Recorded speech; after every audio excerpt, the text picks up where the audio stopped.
आणि आता बातमी डहाणूमधून। डहाणूतल्या कथित लव जिहाद प्रकरण तापलंय। सकल हिंदू समाजाकडून डहाणू बंदची हाक देण्यात आली।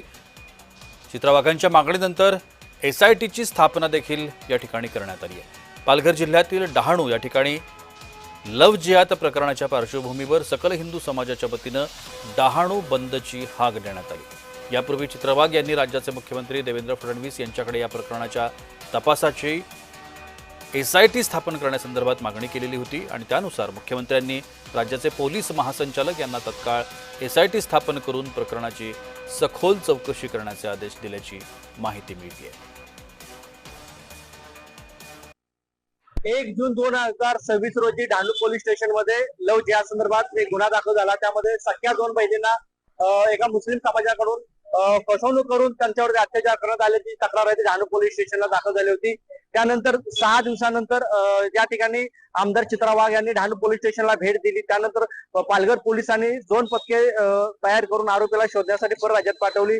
काल आरोपीला ताब्यात घेतल्यानंतर पालघर जिल्हा न्यायालयात हजर केल्यानंतर त्याला संध्याकाळी न्यायालयाने जामीन मंजूर केला।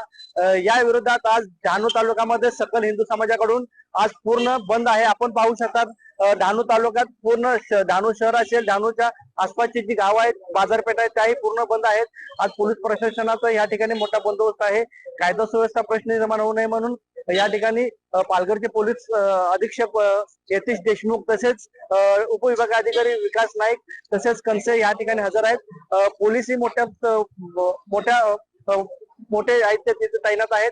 आता आज सायंकाळच्या सुमारास या बंद नंतर जी सभा आहे ती हिंदू सकल समाजाकडून घेण्यात येणार आहे। त्याच पद्धतीने चित्रवाघ त्याही आज दुपारनंतर डहाणू तालुक्यामध्ये सकल हिंदू समाजासाठी यांचीही भेट घेणार आहेत। त्यानंतर पुढील दिशा जी आहे ती या आंदोलनाची ठरणार आहे।